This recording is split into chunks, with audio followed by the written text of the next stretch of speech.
Bien, bonjour à toutes et à tous, bienvenue dans le podcast La Sueur en Soum Soum avec Chris. Là c'est parti, on va s'intéresser au Glory Kickboxing. Alistair Overeem contre Badr Hari volume 3. Il y a un quadragénaire, quelqu'un qui a 38 ans qui vont s'affronter, mais, et c'est pas un petit mais, ça nous intéresse toujours, et je sais pas si... Est-ce qu'on doit se sentir coupable, Chris? Moi je trouve pas. Ok, et bah parfait. Bah moi aussi ça fait plaisir parce que tu sais, au fil des combats de Badr, je commence à me dire bon, est-ce qu'il faudra arrêter ou pas. Alistair Overeem, sa dernière sortie à l'UFC, c'était quand même un petit peu compliqué contre Volkov, mais non, on ne doit pas se sentir coupable, c'est parti, générique. Soit.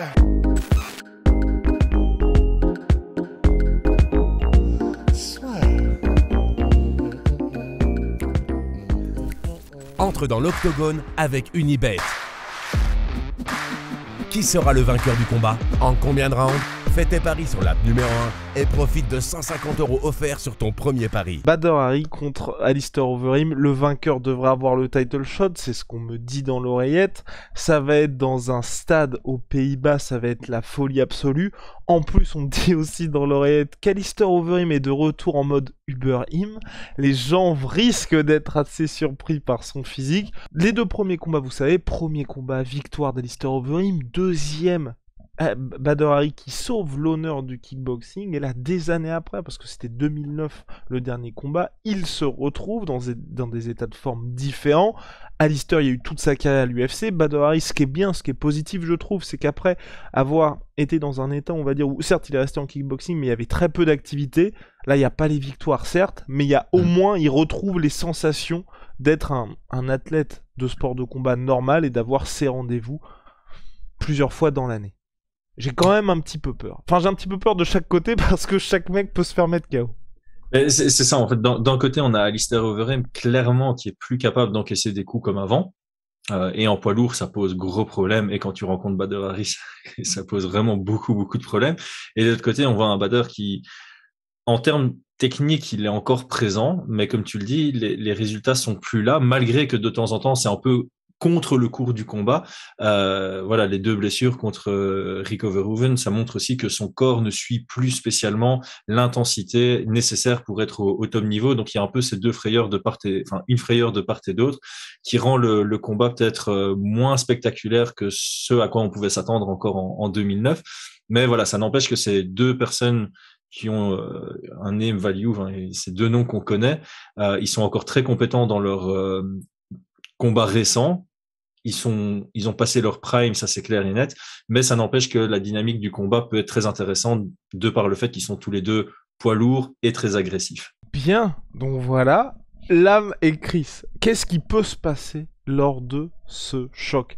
Parce que, mine de rien, du côté d'Alistair Overeem, il y a beaucoup de points d'interrogation. Badr Hari, là, on l'a vu contre des adversaires différents depuis quelques années, que ce soit Rico Verhoeven, que ce soit Monsieur Wrozek, où il y a eu quelques petits échauffourées dans le public lors de la revanche. On sait ce qu'il apporte, il est fidèle à lui-même, et moi je trouve juste que ce qui est plus rassurant du côté de Badr Hari, c'est qu'il redevient un kickboxer. Il s'était un petit peu trop enfermé dans sa boxe anglaise, j'ai trouvé, lors de ses dernières sorties.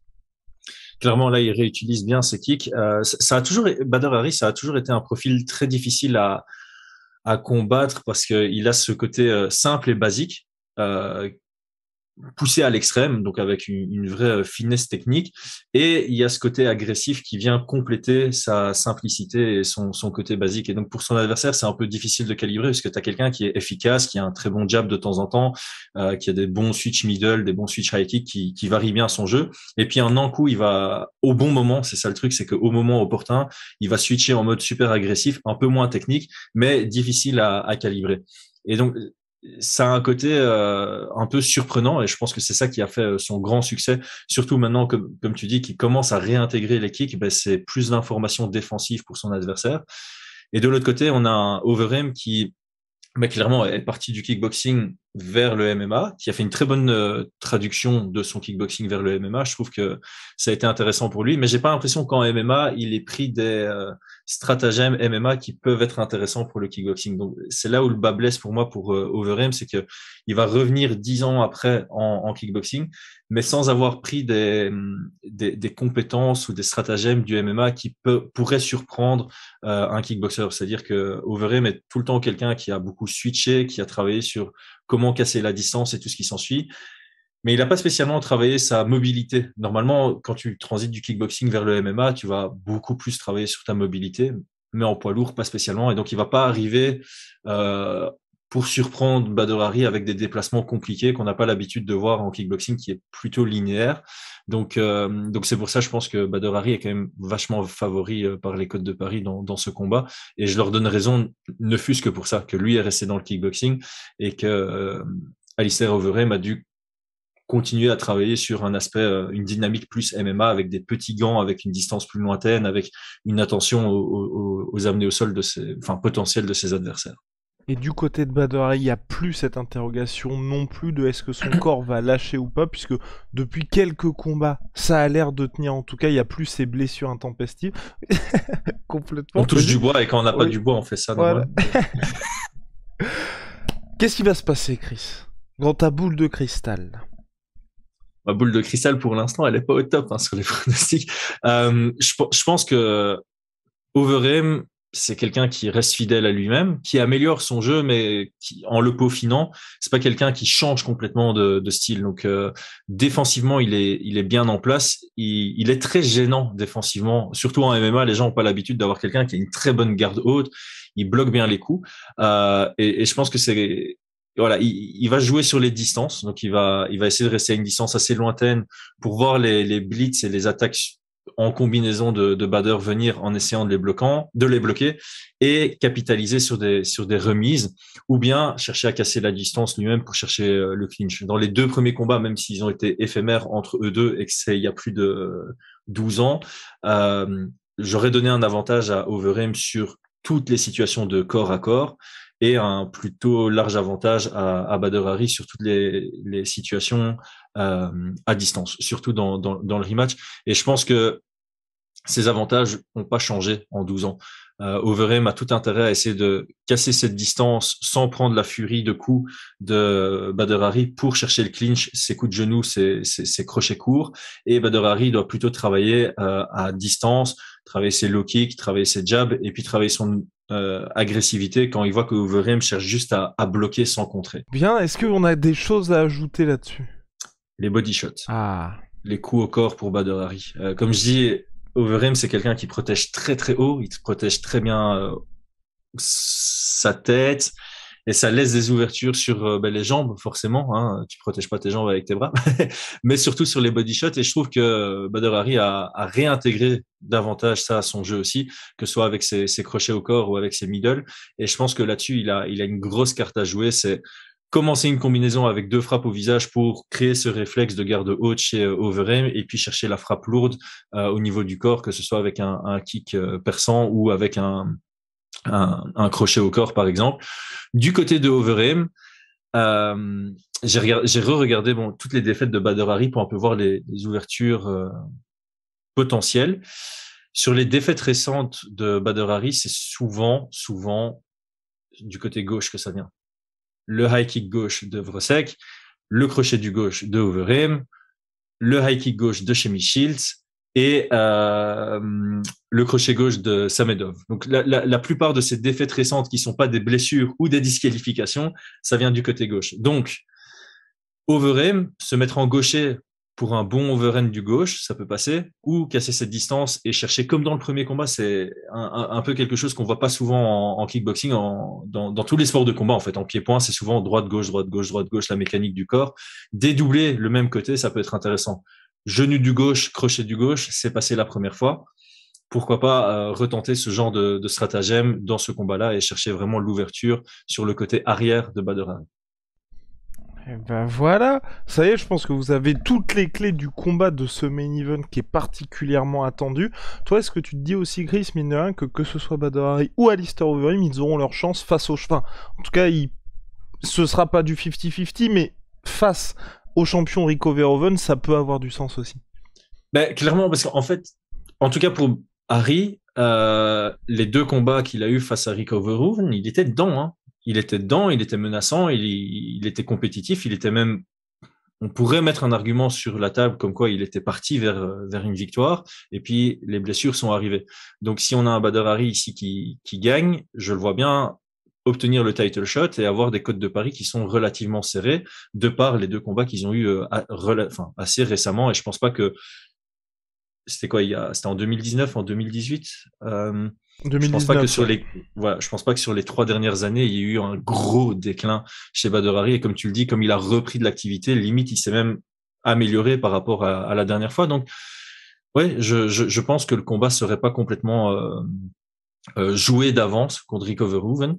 Et pareil pour Overeem. Au final, ici, gros point d'interrogation. On ne sait pas ce que Overeem va donner, mais si Overeem a une vraie domination, une vraie victoire contre Badr ce week-end, eh ben ça lève des questions pour un affrontement contre Rick Overhoeven. Et ce serait d'ailleurs, d'un point de vue style, ce serait très intéressant d'avoir deux gars plutôt stratèges et posés. Ils sont un peu moins agressifs que des Badr Hari et ce serait intéressant de voir comment ça match entre Overeem et Rick Overhoeven aujourd'hui dans un ring. Ok, monsieur. Et toute dernière question concernant Badr Hari, moi c'est celle que je me pose en tout cas. Qu'est-ce qui lui manque aujourd'hui? Parce qu'on a l'impression que le gars est maudit tout simplement. Lucidité. Honnêtement, là ça... Je sais pas si c'est un excès de confiance. On dit tout le temps, hein, la peur peut être ton ami, comme la confiance peut être ton ennemi. Et ici, dans ces derniers combats, il a eu de la malchance. Clairement, les blessures, on va pas se mentir, c'est généralement de la malchance. De temps en temps, ça pourrait être du surentraînement et du coup, c'est de la mauvaise gestion du training camp. Donc là, c'est un peu de la spéculation. Est-ce que c'était purement de la malchance ou alors c'est juste qu'il a trop donné dans ses camps d'entraînement et ça l'a amené à des fractures de fatigue, c'est l'expression qu'on utilise. Et contre Vrosek, là c'est plutôt un manque de lucidité, en tout cas dans le combat où il perd par high kick. Ça c'est il prenait trop confiance en lui. Dans le combat, on voit plusieurs fois qu'il baisse sa garde du côté droit et c'est là où le high kick passe. Donc, je dirais que là, c'était pas de la malchance, hein, c'était vraiment un beau coup. Enfin, c'était bien joué de la part de Vrosek et en même temps, c'était une erreur de la part de Badr Hari. Donc, ce qui lui manque à Badr, c'est le combat se termine quand j'ai ma main à lever. C'est soit je finis sur KO, soit je gagne à la décision, mais je peux pas avoir une demi-seconde d'inattention parce qu'en poids lourd, ça se coûte sur une défaite. Ça se paye sur une défaite, pardon. Mais on avait compris, monsieur. Je pense qu'on a fait le tour, en tout cas, sur ce main event du Glory Collision 4. Voilà, que le meilleur gagne, en tout cas, entre Badr Hari et Overeem. Ouais.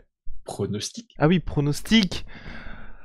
Vas-y, c'est compliqué, hein. C'est vraiment très très très compliqué. Parce que tu vois, moi personnellement, sur le papier comme ça, je vais dire Badr Hari. Mais il est tellement maudit. Il est tellement maudit que depuis son comeback, je me dis chaque fois il va se passer quelque chose. Parce que même la revanche contre Vrosek, ça se passait bien pour lui, il y avait toujours ce travail au corps. Et là, il y a ce genou sauté qui inverse un peu le combat. Parce que certes, il se relève, donc c'est quand même déjà bien pour Badr Hari. Parce que généralement, là, ces derniers combats, dès qu'il se faisait toucher un petit peu durement, c'était terminé. Là, il revient, le combat est ensuite arrêté. Enfin, j'ai l'impression que quoi qu'il arrive, il se passe quelque chose de négatif pour lui. Ouais, c'est clair que si tu prends les facteurs externes, t'as pas du tout envie de parier sur Badr Hari. Mais pour moi, il est clairement favori. Je veux dire, encore une fois, c'est avec des conditions, mais s'il n'y a pas de coup du sort, ce que j'aime pas utiliser dans les sports de combat, parce que voilà, toute victoire est amenée d'une certaine manière, ou une blessure, il devrait prendre l'ascendant maintenant. Et en plus de ça, on a des points d'interrogation sur Overeem. Mais Overeem reste quelqu'un de très très dangereux à tout moment du combat et qui est aussi capable de supporter des moments difficiles pour revenir, même si dernièrement dans sa carrière MMA, notamment contre Rozenstruik, il prenait le lead sur tout le combat et puis à 10 secondes de la fin du 5e round, c'est là où il se fait surprendre. Donc les deux ont un peu ce côté tout peut se passer, même s'ils dominent les 2 premiers rounds, ils peuvent se faire surprendre dans le 3e.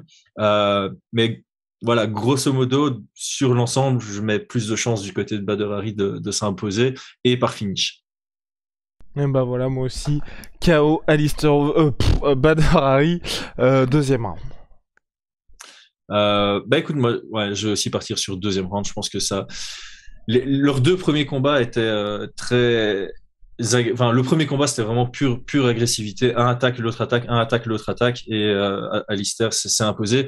Le 2e combat, ils ont été très attentistes sur les 25-30 premières secondes. Et puis, dès le moment où il y en a un qui est devenu agressif, les 2 se sont rentrés dedans. Et c'était aussi un peu le premier qui trouve son ouverture l'emporte. Et ici, j'ai l'impression qu'on va se diriger vers une dynamique plus ou moins identiques.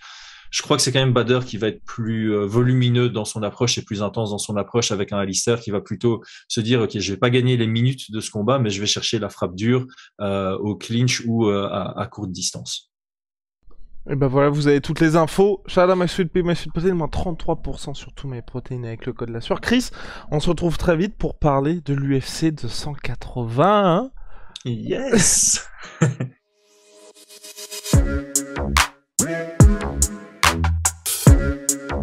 Yeah.